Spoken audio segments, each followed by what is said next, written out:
Okay, ladies and gentlemen, very good morning to you. Very good afternoon to you, depending on where you are. Welcome to ICCT's live briefing webinar on titled Ticket to Bandera on Russian malign use. Well, there's no good use of this information really, where we wanted to take stock of a few case studies of how this is being done in an extremist milieu. Because as you know, ICCT very much is an organization that always looks at the extremist angle of all things in the world. And basically, to actually kind of get us going in this sense, I wanted to shamelessly, before we go on and I introduce all the speakers, I wanted to basically kick off with this with this little very thing and very little with this little very fact that we are now basically in the process of celebrating our 15th anniversary. ICCT has been around for 15 years, so International Center for Counter-Terrorism. All the people who have joined us, who are working on extremism and terrorism, hopefully probably know us. So no need for a longer introduction. But those of you who are mostly interested in disinformation or FIMI, hybrid warfare, and things like that, we are in think and do think tank, if I could put it this way, which is based in the Netherlands. We've almost to the day, we've been basically set up on the, launched on the 31st, of May 2010. So almost to the day, it's been 15 years. And there's obviously this event forms part of this very, celebratory circle. And we just wanted, to kind of like give a heads up to all of you who are out there. Please do like us. Please do share our stuff. We've got a website which is visited monthly by something like 20,000 people. We publish around 100 articles per year out there on our website. If you go to it there, you'll find pieces related to extremism and terrorism, and also disinformation related to issues, places such as Kashmir, Nigeria. But on the other hand, the latest very exciting book by Mauro Lubardo on the anti-technology extremism, which is something that probably in today's day and age should be of concern to us all. And what a exciting event, what an exciting gig we have for you. We have for you today. And I wanted to let you to basically let you know how are we going to roll. So this is let me share the screen. So this is the celebratory slide, if you like. I hope you can all see it. Um, Nextly, we will go. This is the title and the beautiful graphic that we're very proud of paying Vladimir Putin. Like I said to you earlier, we can all retire after this event, really, because I think this is peak of our activity, even of our success, that we can do an event like that. And don't you worry, all of you, if anyone's offended or essentially feels anxious about the title, this is a quote from one of the from one of the online spaces that we observe in our projects. So Ticket to Bandera, we will explain it in more detail as we go on. So this is basically the rollout. We've got around an hour, and we have three exciting presentations for you. The first one comes from Andrzej Kozłowski, who works at NASK, the Research and Academic Computer Network in Warsaw, Poland. He will look at, let's say, the Russian meddling or the lack of it, the Russian extremist meddling in the Polish presidential election, which has just happened, went over 2 rounds in May and early June. And Andrzej will likely, unveil to you how sometimes unsuccessful Russians might be, as we quite often look at this situation from the point of view of they are too successful, they play 3D chess underwater, etc., etc., etc. Well, the reality sometimes is different. Then we will go over to Domitian Zachorian, who is of Nest Institute in Bratislava, Slovakia, and he will zoom in on a community or a group called Brother for Brother. So pro-Russian extremists in Slovakia, how they act on Russia's behalf offline, but also how they spread the message of Russia online. So essentially, this kind of, we're very much in ICCT about the kind of confluence and how these two spheres overact. So the offline and online, there are other think tanks in the world which look at the online. We do as well, but we also look at the offline aspect. And that's why, Domitian's presentation very much zooms in on this very issue. And last but not least, the kind of cause for the meeting. So we have our own Julian Lanches and Maria Zotova speaking about our project on pro-Russian extremist doxing. So how certain individuals are being doxed by Russia in an extremist fashion, and also while being accused of being extremist, and then what might happen to them as a result of that. So we're looking at different countries, different groups, different actions, different activities. So I think very exciting gig, hopefully for you. I've asked each of the presenters, so essentially Maria and Julian split it, but it's each presentation is around 10 minutes. Then we have space for Q&A. The Q&A, you can use the Q&A button, which is towards the bottom of your screen. You can type in your question or questions. I'll direct traffic, and after the presentations, we'll have space, and we'll give the floor and the space to our presenters to actually go for it. Thank you, Kasper, for introduction. Good morning, good afternoon. It's a real pleasure to be here. Just give me a second. I will make my presentation available for you. The topic of my presentation touch elections in Poland because it happened 1 week ago, and focus mostly on the link between the disinformation and extremists, and how, for example, disinformation can fuel extremism, and somehow also how it changed with the election, but not only with the election, because as Kasper said, elections regarding disinformation are not in Poland are not so interesting as many of you may think. So one thing about the extremism and disinformation, in my team in NASC, we actually are working on the methodology of so-called impact of disinformation, but rather escalation of disinformation. So how, for example, certain narrative, certain scenario we are analyzing can escalate into further action, especially, and what we are seeing as the most danger thing is how it moved from offline world or online world to offline world. So we are looking for the so-called call to action, especially call to action when there is violence of law. So, for example, call to action to destroy something, damage something, attack something. And it started the first examples of it were noticed during COVID. So this is the reason why we are coming back to history. It was particularly visible in that time, and it was particularly visible in these two categories. One was COVID itself, with the attacks on medical facility, or even threatening the Minister of Health at the time of COVID because of the significant amount of disinformation regarding COVID time. Second one was a link with the 5G technology, which creative trolls, bots, and our neighbors from East joined together with 5G with the COVID one. So there was a destruction of the telecommunication infrastructure because, for example, of the elements of this telecommunication infrastructure spreading virus, for example.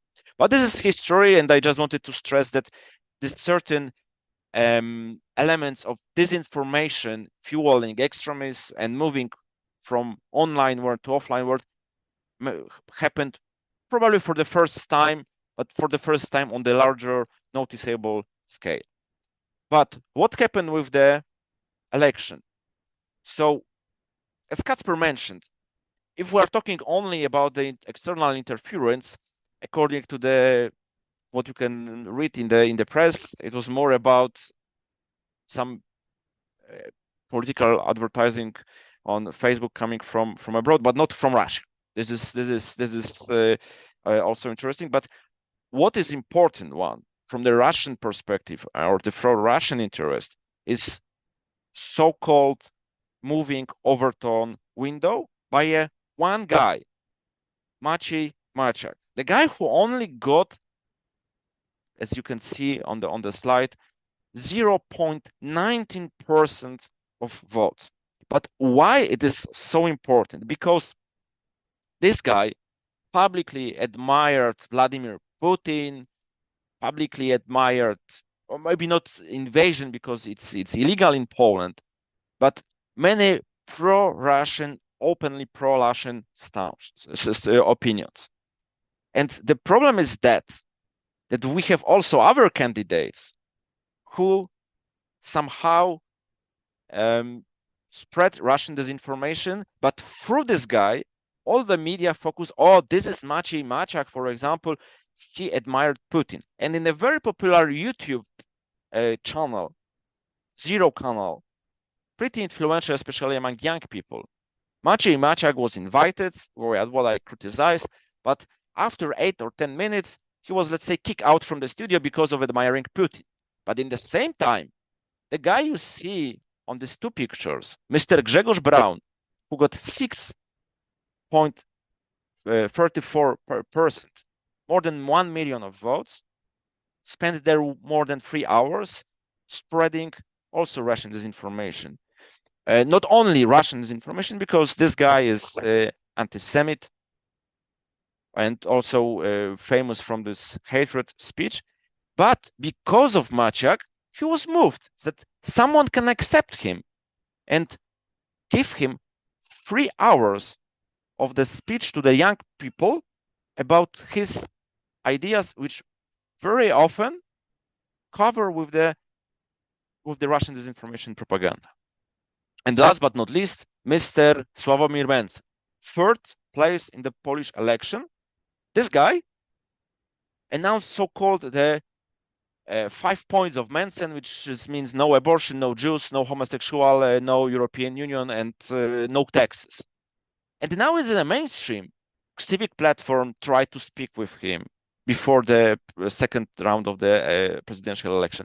Now the Law and Justice are seeking a coalition with the Confederacy. So this is how the Overton window move in Poland, that the guy who are, let's say, unacceptable for the mainstream political parties in Poland, now they are a partner of discussions.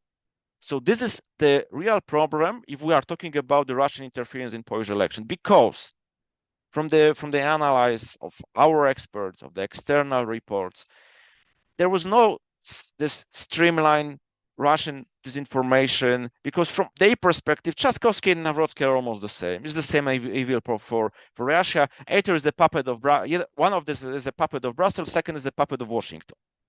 From the perspective of Moscow, it's not that important. And what I also wanted to stress, there was no extremist cases during the elections, such as like attack this opponent, physically attack, destroy, for example, places where you vote, or like there was no such call to action for the violence.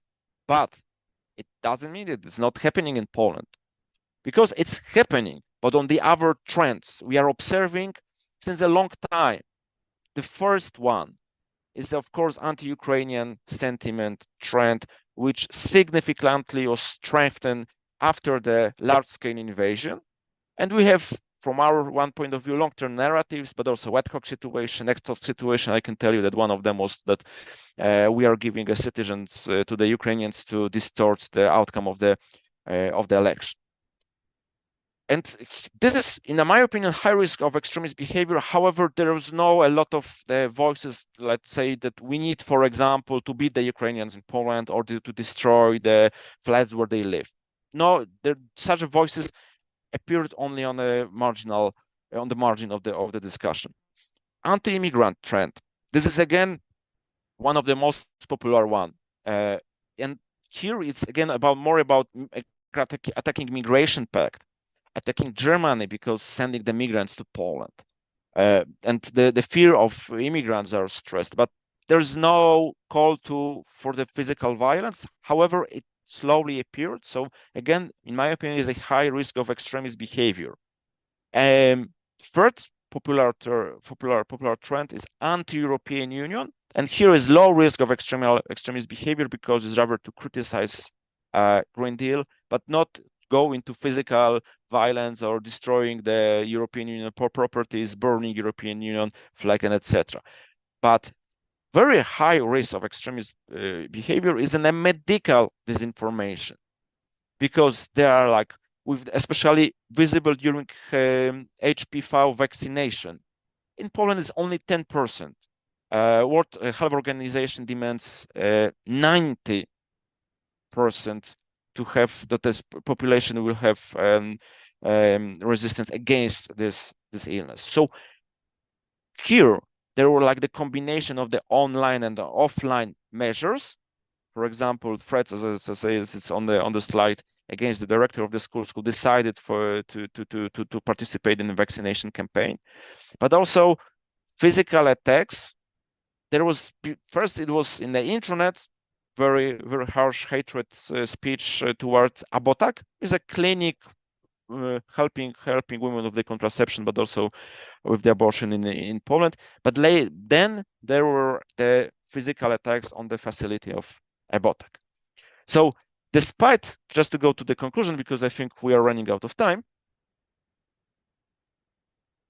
So just to conclude, despite the fact what I mentioned here, Polish society generally is not very radicalized, or there's no a lot of tendencies to the extremist behavior. We are rather in the oriented near the center with the political point of view, with also conspiracy theories. This is rather not extremism at the right or left. There's now a lot of call to action in online activity. As I mentioned before, we drafted a methodology to measure the impact of disinformation, the escalation of disinformation. And the highest one is the so-called escalation alert. We haven't identified yet the narrative which could have an escalatory alarm. And this, the most extremist one, and moving from the online world to the offline world, is the most visible in the medical area. Unfortunately, some of these disinformation trends are quite effective one, and the most effective one is unfortunately this one aimed at the Ukrainian minority in Poland. So thank you very much. If you have questions, I will be more than happy to answer it later. Thank you. Thank you for that, Andrzej. Thank you for that intro, so to speak, first presentation, and I mean sheds the light on a few not so well-known phenomena, effectively, especially showcasing the situation in which Russia is not successful so much, but it's not might not even be working that much on that very front, as it perceives the situation as rather hopeless. But at the same time, as you rightly pointed out, and I think this is the kind of takeaway, maybe that we'll see that in the Q&A, it's not the issue to suddenly be extremist or pro-Russian. That's a tall order, as you mentioned, but it's so much easier to be anti-Ukrainian in Poland and in so many places in Central Eastern Europe. And this is something that you can work with. And Grzegorz Braun gravitated to these extremist anti-Semitic positions also via this, used this and kind of combined it with the anti-Ukrainian road. So if many people ask you, why has someone voted X, Y, or Z in Poland in the last month? Well, the anti-Ukrainian sentiment actually stood by quite a few people's choices. Thank you for that. We will now go southwards. Hello, everybody. My name is Domitian Zahorian. I'm from Nest Institute from Bratislava, and I'm really happy to be here. Thank you, Kasper, and colleagues from ICCT for organizing this webinar. I will give you some short introduction and short glimpse about situation in Slovakia. The topic for my presentation is how the Russian embassy is using local actors in Slovakia, and I will present case study of Brother for Brother, which is the motorbike gang in Slovakia, promoting Russian narratives. So basically, just to give you some short overview of the Slovakia and the situation in Slovakia, the Russian embassy is one of the most, or basically is the most active Russian embassy in Europe. This was measured on Facebook according to International Republican Institute and their Beacon project, that they started to monitor the Russian embassies around Europe and the world. And Slovak embassy is the most active in terms of Facebook posts in Europe. Second number that I will give you, the Russian embassy is the most active in Slovakia comparing to other embassies in Slovakia. And here is the illustration of the situation that the Russian embassy published basically almost 16,000 social media posts on Facebook and Telegram in 2023 and 2024. This number is by far greater than other embassies combined in Slovakia. So if you see the British and US embassies have around 2,000 social media posts. So this gives us the fact that Russia is investing a lot of money, energy, and resources to promote the Russian narratives in Slovakia. And we based our research on these 16,000 social media posts, and we analyzed who are they supporting or looking at the Slovak actors. So if you look at the top 5 the channels that the Russian embassy in Slovakia is sharing, we can see, I would say, the traditional ones. The top 3 is the traditional channels, Russian RIA Novosti, TASS, and Russian Ministry of Foreign Affairs, which was kind of expected. But if you look at the number 4, that's the Slovak actor, the Brat za Brata, or Brother for Brother, the motorbike gang that I mentioned, and this is the presentation about it. So you can see that this Brother for Brother group got strong attention from the Russian embassy, that they are systematically promoting their content of Brother for Brother on the Russian embassy social media networks.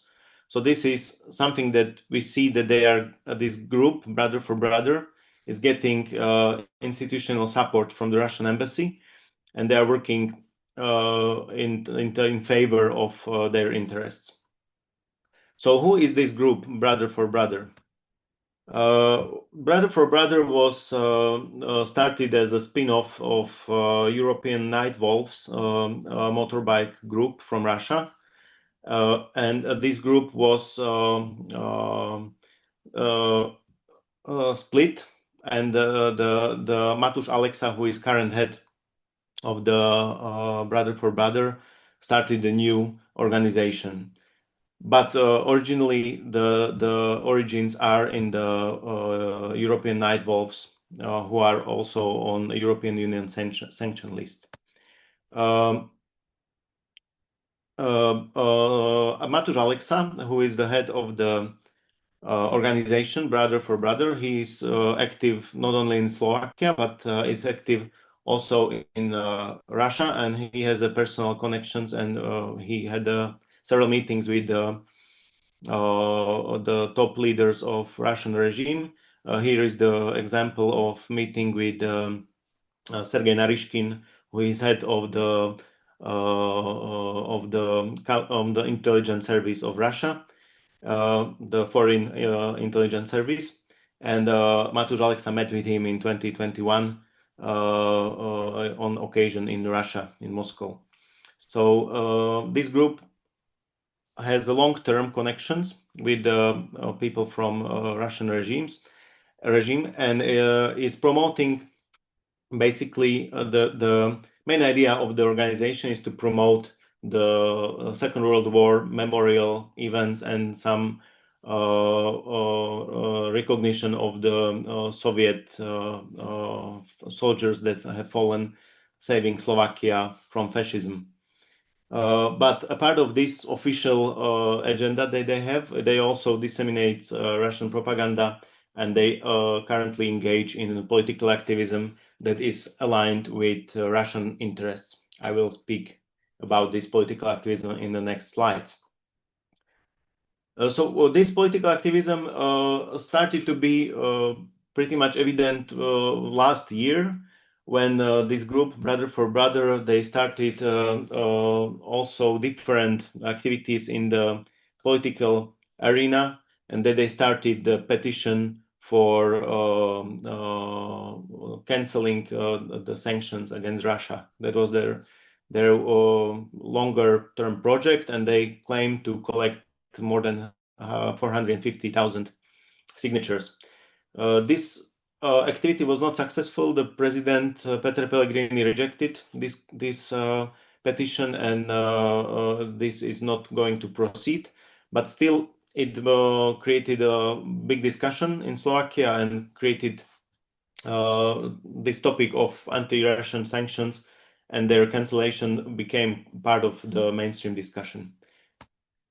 A part of this petition, they also in January they made a claim they made a call for creation of partisan cells in Slovakia. They created the project to build the new partisan units in Slovakia and to purge Slovakia. They never mentioned from what, but the idea was that Slovakia belongs to Slovaks, and we need to make a purge and to cleanse Slovakia. So this was something that also got a lot of attention in the mainstream, and this activity was rather controversial. And last but not least, 3 days ago, they started an initiative for another petition.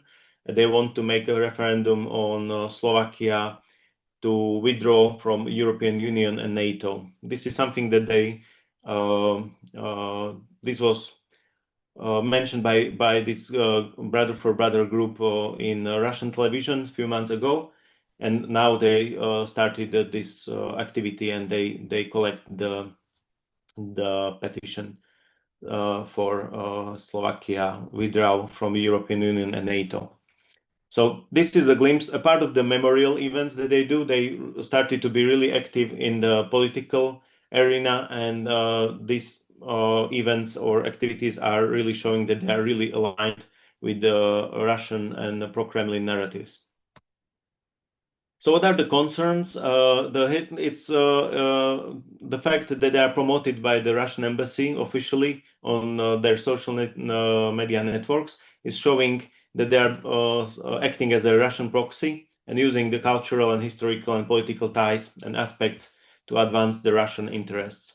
The head of the Brother for Brother group on the left on the picture is often meeting with Mr. Brat, who is the ambassador of Russia to Slovakia, and basically all these activities are targeting the integrity of democracy in Slovakia, and this is the biggest threat of these current events, and it's becoming clear that their agenda is aligned with the agenda of Russia and Russian embassy. What is the position of government in all this situation?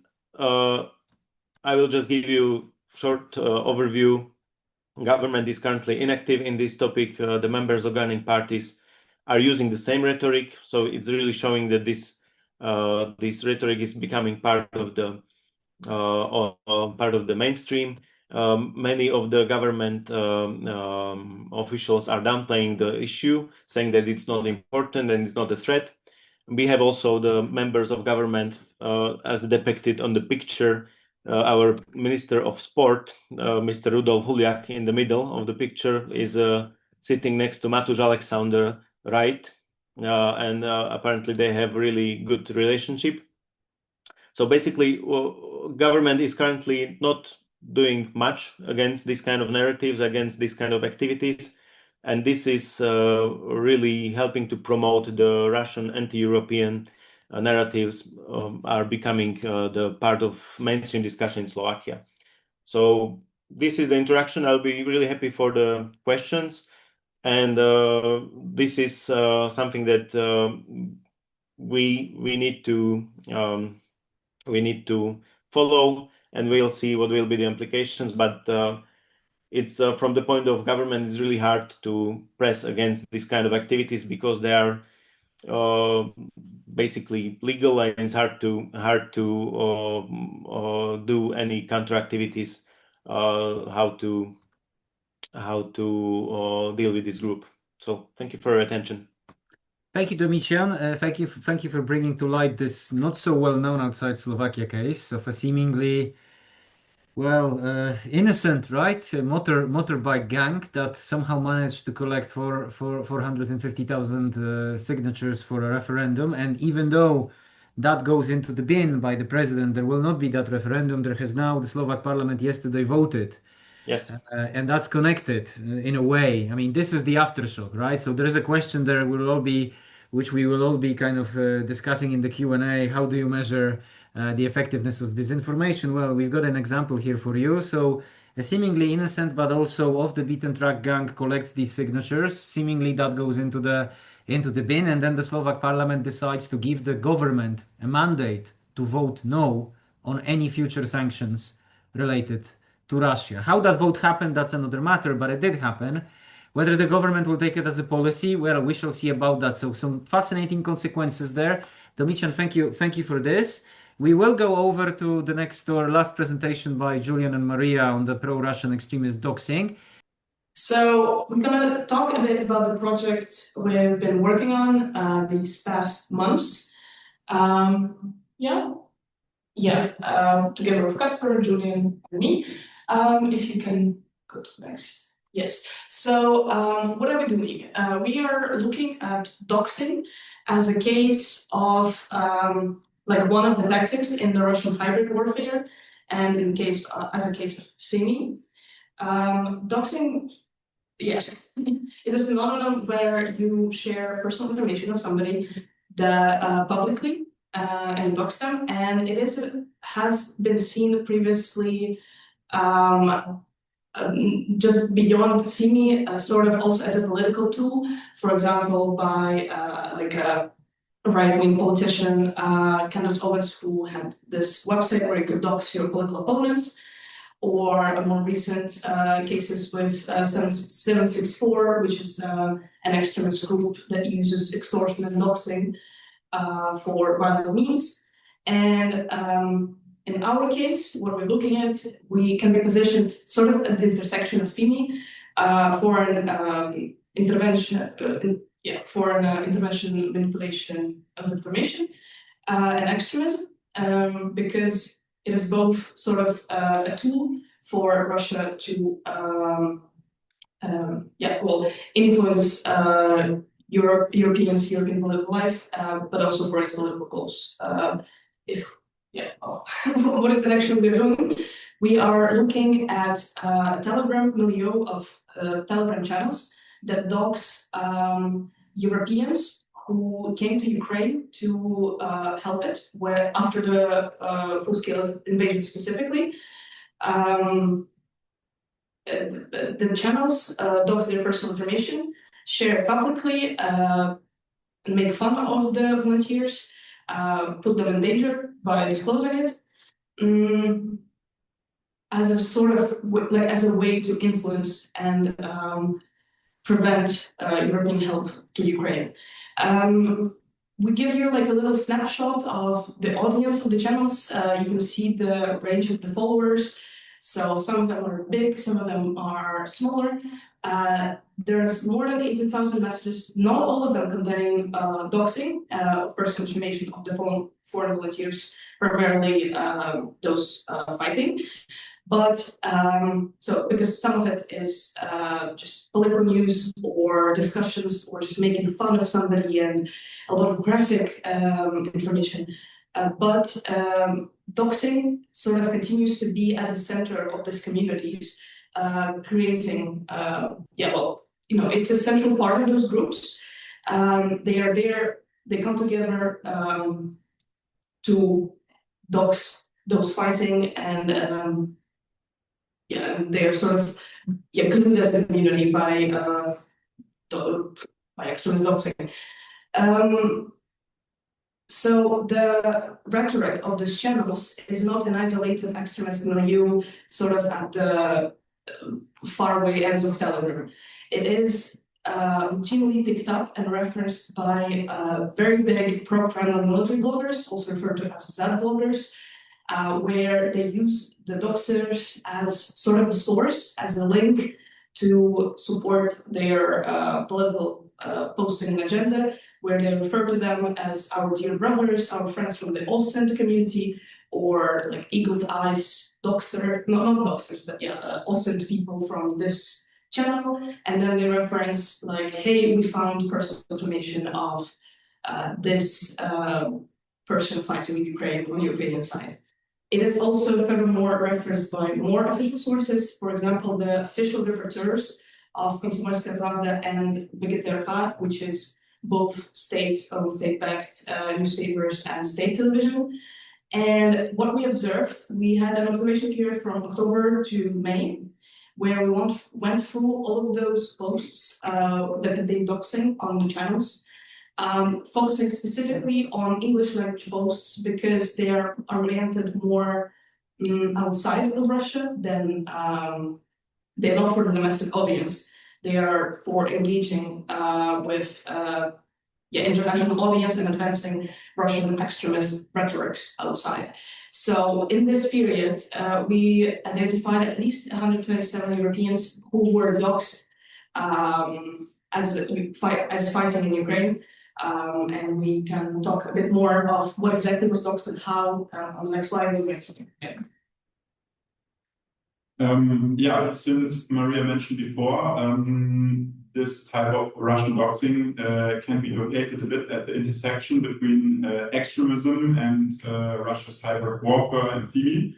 So to later zoom in the specific threats of this case of Russian doxing, we want to talk first a bit about general threats of extremist doxing that we have seen in the past and that we are also still seeing currently. So first and foremost, when we're talking about terrorism, counter-terrorism, there is the threat that doxing may inspire terrorist attacks. So we have seen that with the Islamic State at its peak, 2014, 2015, where the so-called hacker division of IS has released over 25 kill lists with personal information from victims. And at least in the United States, 2 false attacks could be traced back to this kill list.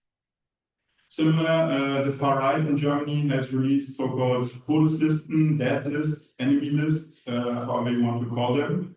Among one of these names that was on the kill list was also those of the politician Bandera, who was murdered by far-right terrorists. So that very much underscores the risk.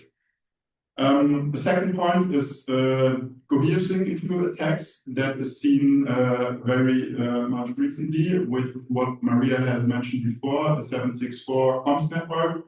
This is basically an online community, for those who are not super familiar with it, that both engaged in the sharing of child pornography, but also doxing. And what we've seen here is that especially minors are groomed into sending personal information, often also compromising sexual images. And these information are then later used to coerce the victims into carrying out attacks. Then more broader is also simply the effect that doxing is used to harass and intimidate political opponents. We have seen that with Candace Owens. We have seen that with the neo-Nazi website, the Daily Stormer. We have seen that a lot on 4chan. So this is more the far right side, but we've also seen that on the far left side. For instance, following the notorious United Right rally in Charlottesville.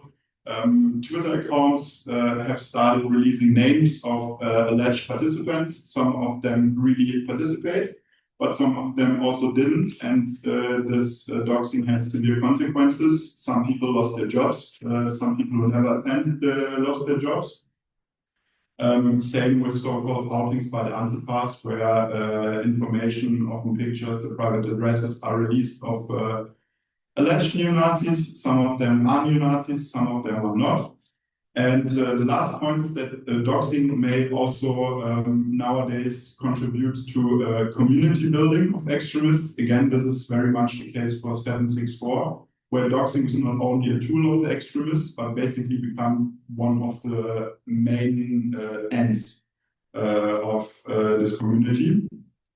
But now that we talked about the general threats of extremist doxing, let's get back to our case. So what have we observed? Of the 127 European volunteers in Ukraine that have been doxed, nearly all doxies were doxed with an image of them. And also for nearly all doxies, at least one social media account was doxed. That was predominantly Facebook and Instagram, but also to a lesser extent, TikTok, Telegram, other social media accounts. Passport information, identity document information were released in 40% of the cases, so still fairly often. The same also goes for the date of birth. To a lesser extent, we also saw that career details, for instance, former employees or educational background, study background were released.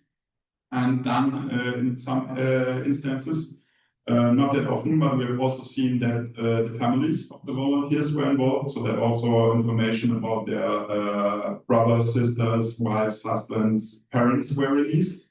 And in rare instances, we have also observed that the address or address details of the victims were released. So where do this information come from? This information were often publicly available on the Instagram, Facebook accounts, but also through different means. So what we have noticed, for instance, that Tinder and in different interviews with this foreign volunteers, we were told that it's better not to use Tinder because the data might be interfered by Russian intelligence that is active also in Eastern Ukraine, but also through hacks, data leaks, and so on. An important framing, or the most important framing in which this doxing is conducted, that all those dogs are Nazis, they are mercenaries. They have basically come to Ukraine not to assist Ukraine, but rather to play Rambo, to go there for fun, and so on. Doxing is also often linked to death threats against the doxed, so often in coded language, but that is very much known to this milieu. So, for instance, the ticket to Bandera, to be a fertilizer for the Russian soil, or the curse of the track, that it's simply part of joining Ukraine, that you will die. And this doxing is also usually done in the sense that the doxies are accused of immorality, so that they have failed socioeconomically, they have conducted sexual misconduct, they have abandoned their families, and so on. And last, what are the consequences of this specific case of doxing? It may infringe on the operational security, first and foremost, of the volunteers. If you're on the front line and information on your unit are released, that's, as you can imagine, a problem for those on the ground. This doxing has also translated into direct calls, direct death threats, direct death calls on Russian websites then following the release of the information. It has also been the grounds for subsequent hacking once the information are out. We have also seen that the doxing has resulted into judicial proceedings being opened by Russia, often on the grounds of alleged terrorism. And most important, probably, like one of the most important cases, it has used to extort and blackmail, often with regard to Ukrainians. So that, for instance, families of missing individuals were extorted paying a ransom to get some sort of information, but also very much of interest from a counter-terrorism perspective. For instance, a recent case, a Ukrainian girl, just 14, was coerced into delivering a parcel bomb to recruitment sites, with Russia threatening her of releasing compromising images of her. The tech was foiled, yet it shows what is possible with this doxing. We've also seen that vice versa, this doxing has resulted into some of the dogs not being super happy about that, and calling for terrorist attack on civilians in Russia. And last but not least, it's also the question what may happen upon return when these volunteers return home, because there might be some compromising information. They might be out, they might be not released yet. In case they are released, they could hamper the reintegration into society because they can damage the reputation of the doxies. And also what I've talked about before, the coercing into terrorist attacks or into attacks might still be valid up on home because there might be compromising information. So they could also be threatened into doing some similar acts at home, acts of sabotage, and so on. And yeah, so this is very much an issue. And I think with that, I am running out of time. And yeah, back to Caspar to wrap up the seminar. Thank you. Thank you for this, Julian. Thank you for this, Maria. A fascinating study, we hope, because we obviously we obviously have a vested interest in trying to convince you that it is fascinating. It truly is, and we are of an opinion that it has potential. So I mean that will lead us to one of the questions that we already have in the Q&A session. We'll start with Andrzej. There's a very good question from Hannah about the context of the Polish election, and it's not the Russians who are working with the disinfo and the extremist disinfo, it's the Belarusians. So that it's the proxy, so to speak, or maybe not the proxy, but the component part of the Russian disinformation effort, not the HQ that is doing the harm in Poland. Andrzej, a question to you. So, are the Belarusians active? Have you seen them active? Are they a substitute? Are they a good substitute or a poor substitute? Floor is yours. Thank you for this question. Regarding Belarusian activity in general, sometimes looks like that Belarus is directed by Russia to operate on the Polish society and on Poland generally. So they are more specialized. They sometimes better understand Poland, Polish context, Polish society, and some specifics. So it means not only to the election. Just to mention the so-called Dvorczyk leaks, which was rather the work of the Belarusian Secret Service, with maybe a support of Russian one, but the Belarusians were behind it. But regarding the election, the narrative was rather, and it's general one that this narrative reappeared to reinforce authoritarian legitimacy on Belarus. So showing the Poland as a chaotic democratic country, maybe even externally controlled by either European Union or United States, but it was rather to strengthen the regime on Belarus, so for the domestic purposes. I also saw a question about methodology, so maybe I will go to and shortly and briefly respond to it. First of all, we developed what Ben Nemo published about the methodology of measuring impact, but rather we try to mean not the impact itself, but escalation of disinformation, because disinformation is a process. So it's... Andrzej, just to be perfectly clear, there's a question there about the measurement of the effectiveness of disinformation. So this is the one that you're alluding to. Yes, that's the one I wanted you to touch upon. But can we do it in the next round? Sure. Okay. We'll take the kind of more. Thank you for that, Andrzej. We'll get back to that. Don't worry. And we got the LM asked that question. To you, Domitian. The question is about Brata and its international networking. To what extent have you seen this, apart from Russia, I guess, because you've talked about the Russian networking? Is there any other networking going on? And are there parallel organizations functioning outside of Slovakia, which are more or less like this one? Thank you for the question. And yeah, that's actually true. The Brata is a of night wolves. So night wolves are still active across the Europe, and they have a strong cooperation. Recently, they had a memorial drive around the region, and they got partnered with the organizations from Belarus, from Russia, and from Czech Republic. So there is a strong cooperation, I would say, internationally. There are different groups with different names in different countries. Just to give you one example, the night wolves in Czech Republic that got recently this year in 2025, they got banned, or the organization was cancelled by the government.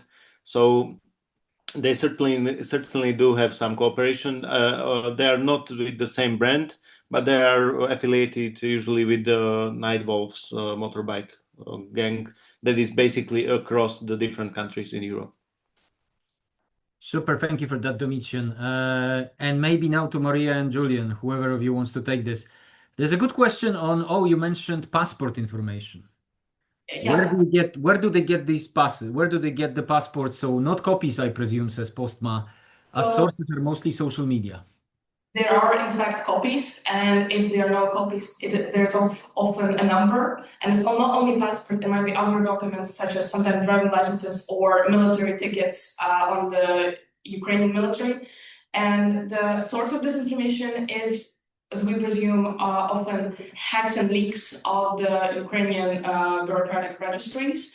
But there might be other sources, such as, for example, when it's concerned prisoners of war and their passport information, it might be coming from the Russian side of things as well, like from the Russian military. Yeah, and if I can add to this, so to answer the question, to further answer the question, and the leaks, sometimes there's basically huge perception amongst the foreigners in the Ukrainian ranks that some out there systematically is selling the contents of the hard drives of the International Legion to Russia. And it's not happened once, but it's happening every, couple of months. That is the suspicion that I heard amongst the fighters themselves. So that might as well be the source of that. But obviously there are also there had been similar operations run by Ukrainians vis-a-vis the Russians from 2014 onwards. There are lots of databases like that. So it's kind of like, I don't want to say it's a common sport, yeah, but it kind of looks like that. Okay, the next round, if I may. Andrzej, to you on methodology, briefly, if you may, because we have more questions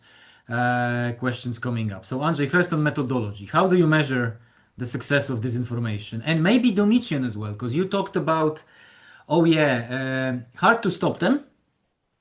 The government's, not doing what it could be doing, but like, what's the broader societal response? Maybe kind of, tying it in with the political situation and the fact that certain political forces felt obliged to kind of basically vote like the extremists. So I'm kind of like, I would be curious to push you on that. So Andrzej, first to you and then to Domitian.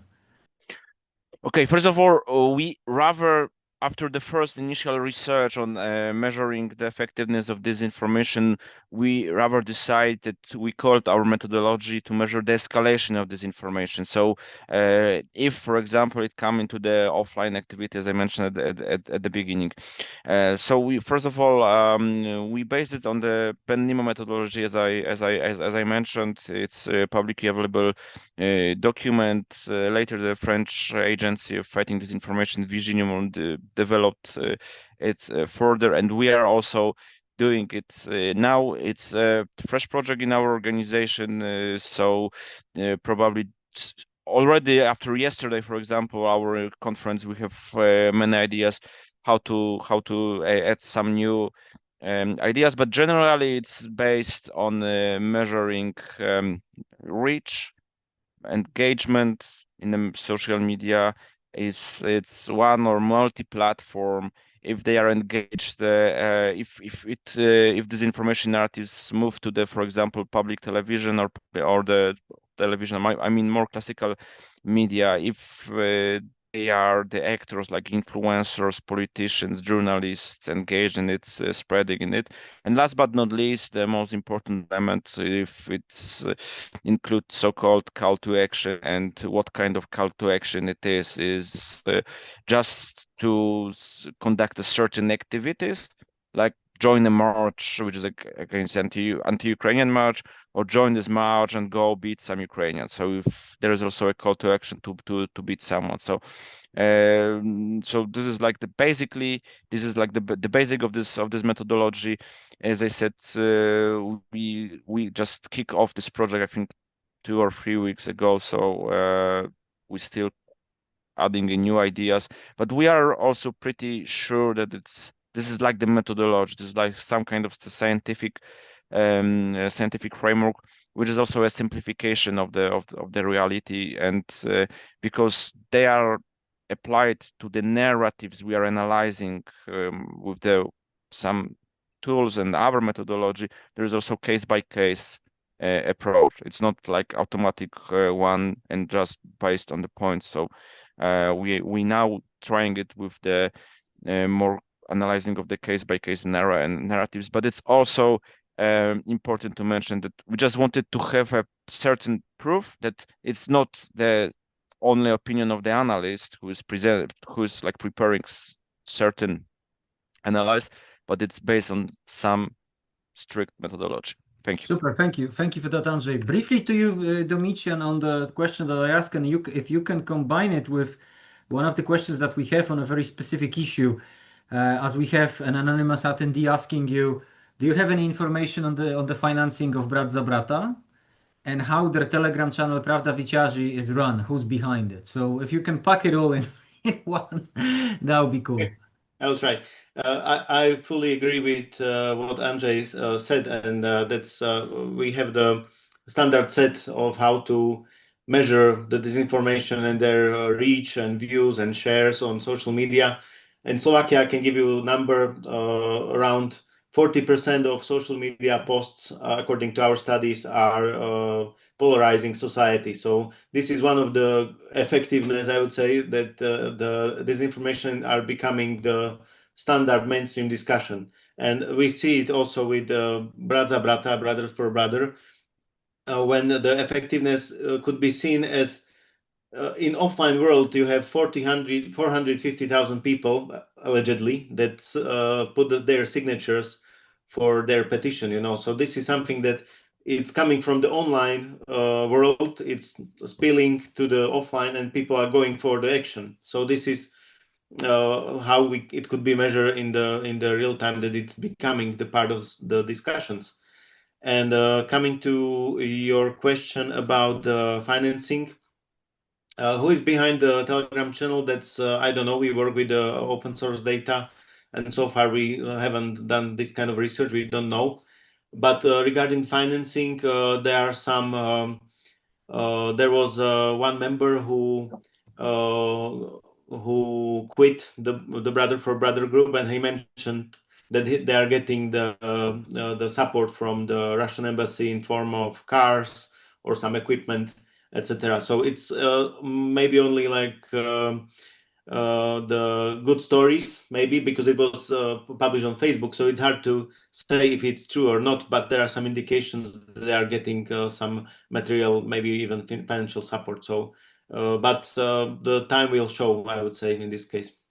Yeah, thank you, Domitian. I know that he also said it, that everyone expects us to be rich with Russian money. The boss always promises, Yes. Matus Alexa promises tons of Russian money. Where is it?